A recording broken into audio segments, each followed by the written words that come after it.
Okay, I'm going to continue with topic 15 from Healing the Trauma of Abuse. This topic is, what is sexual abuse? Beginning ritual.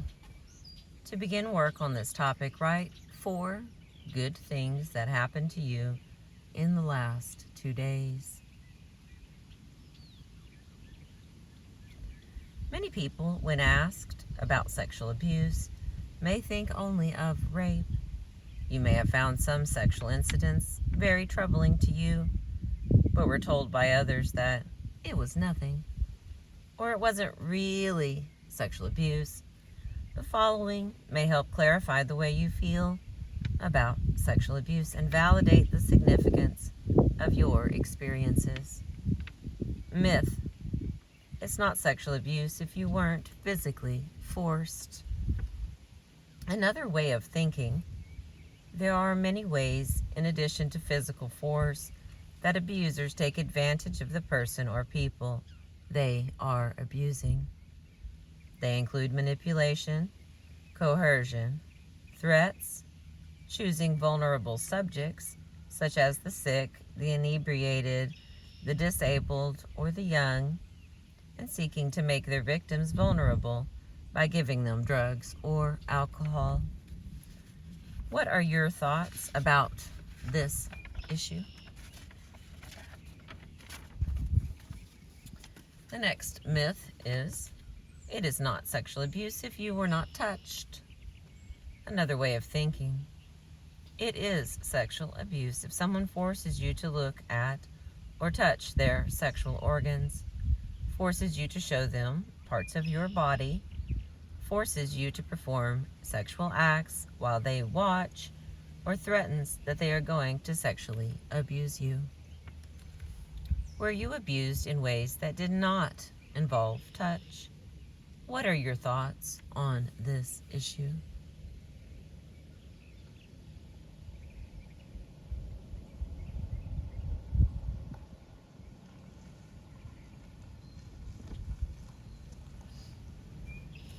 The next myth: if it only happens once, it's not really sexual abuse. You should just ignore it. Another way of thinking: the effects of sexual abuse are devastating and long-lasting, whether it happens once or many times. Sexual abuse should never be ignored. What are your thoughts about this issue? Next myth: certain people, such as husbands or boyfriends, can't really be said to have sexually abused their partners because the existence of a relationship prevents the use of that term. Another way of thinking: abuse is abuse, regardless of who commits it. Even if you used to love that person in the past, nobody has the right to hurt you. Your thoughts about this issue? The next myth: people who put themselves in dangerous places or situations, or who wear revealing clothing, are asking for trouble. It's their fault if they are abused. Another way of thinking: there's nothing you can do or say that would make abuse your fault, even if you inadvertently showed poor judgment. What are your thoughts about this issue? I can't get a single answer out of these turtles. The next myth: it is not sexual abuse if you become sexually aroused or you had an orgasm during the incident. Another way of thinking: it is sexual abuse if you were forced or manipulated into doing something you did not want to do. Our bodies are programmed to respond to certain kinds of stimulation in particular ways, and you could have an orgasm without really wanting to. It is not your fault, and it is still sexual abuse. What are your thoughts about this issue? The next myth: intrusive, but not explicitly sexual, activities cannot be called sexual abuse. For example, a relative gives a child an enema every night, or a male relative checks to see how the breasts are developing, or someone insists that they have the right to watch when you are using the toilet, or someone insists on coming in when you are using the shower or tub. Another way of thinking, these things are not normal and they are abusive. What are your thoughts about this issue? Another myth, if you have been sexually abused, you can never have a strong, intimate relationship because you can never get over the effects. Another way of thinking, many women who have been abused do have intimate, loving, healthy relationships and have relieved the effects of their abuse. There are many ways to heal, including self-help books, self-help skills, and strategies learned from a women's class, and individual and group treatment programs that are designed to empower the person who has been abused, validate their experiences, and help them establish connection with people who are loving and affirming. What have you done to help yourself relieve the effects of sexual abuse? What are your thoughts about this issue? If you can, it helps to talk about these myths and your thoughts about sexual abuse with a trusting friend. If this is not possible and you think it would be helpful, write about it in your journal. The next category here, how prevalent is sexual abuse? Until recently, the extent and impact of sexual abuse in our society was not acknowledged. Sexual abuse often was not reported because people feared reprisals from the abuser, or that they would not be believed, or that their report might be too upsetting to others. Sexual abuse is still rampant in our society, but it is now recognized as a very serious problem. As more and more abusers are prosecuted, people have become more willing to come forward and report it.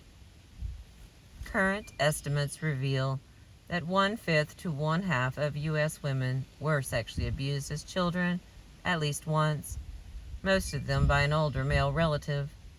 However, truly accurate figures are difficult to gauge because although many women have signs that they may have been abused, they may not remember it at all.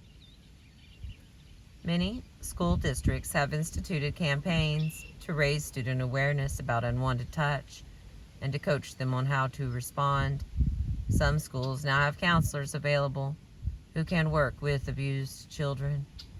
Yet our efforts toward prevention remain limited, and money for abused children tends to go toward parent aid, education, and social casework rather than individual or family counseling. For adult survivors, there are many more innovative treatments that address the traumatic stress symptoms of sexual abuse. Some treatments attempt to integrate body work with traditional therapy, like Hakomi, Hakomi, integrative somatics, for example. Others, such as eye movement desensitization,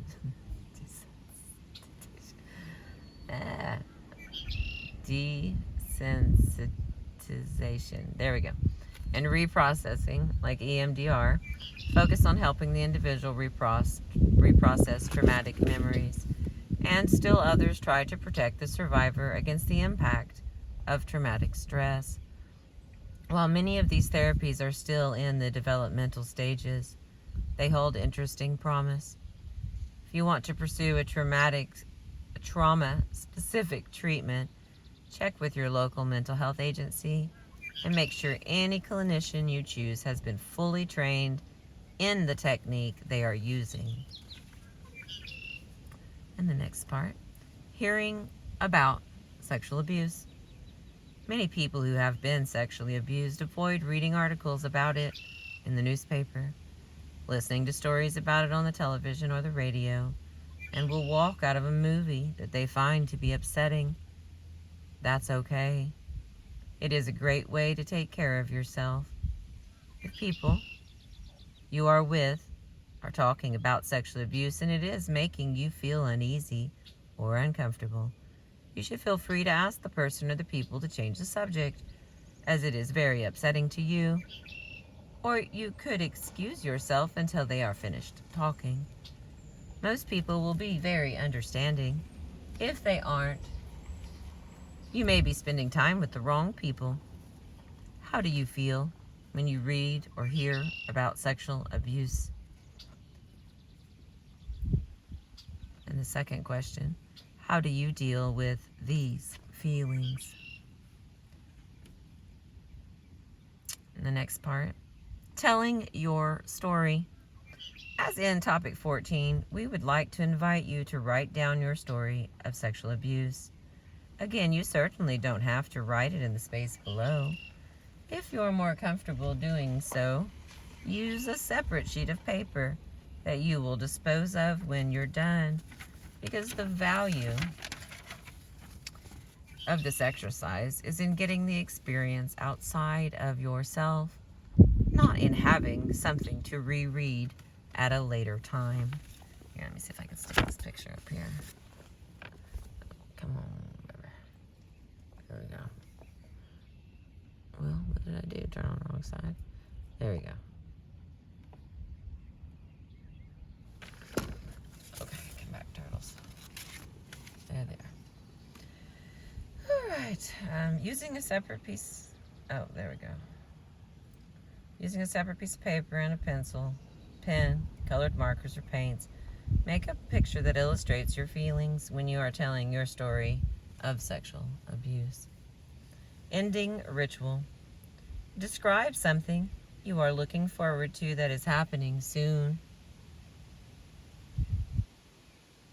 Describe something you are looking forward to that will happen in the more distant future.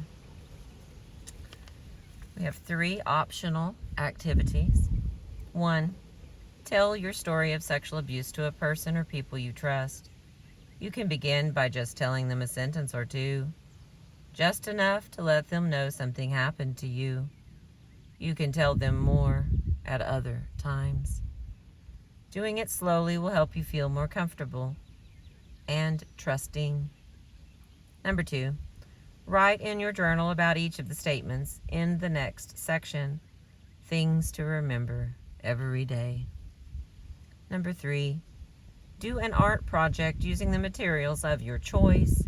Fabrics, sequins, beads, paper, feathers, leaves, sticks, pictures, and so on. That honors your courage and strength. And the final part, my favorite part, things to remember every day. I like to keep different ones of these around, and they just seem to be really helpful. Like when you're not told some of the stuff that that they write in this things to remember every day. I think some people think it's common sense, but not to the uncommon, I suppose. Things to remember every day. I am a strong and powerful person. The sexual abuse was not my fault. I never owe sex to anyone. I can have a good, intimate relationship. I can get over the effects of sexual abuse. So, this has been topic 15. What is sexual abuse? I appreciate you.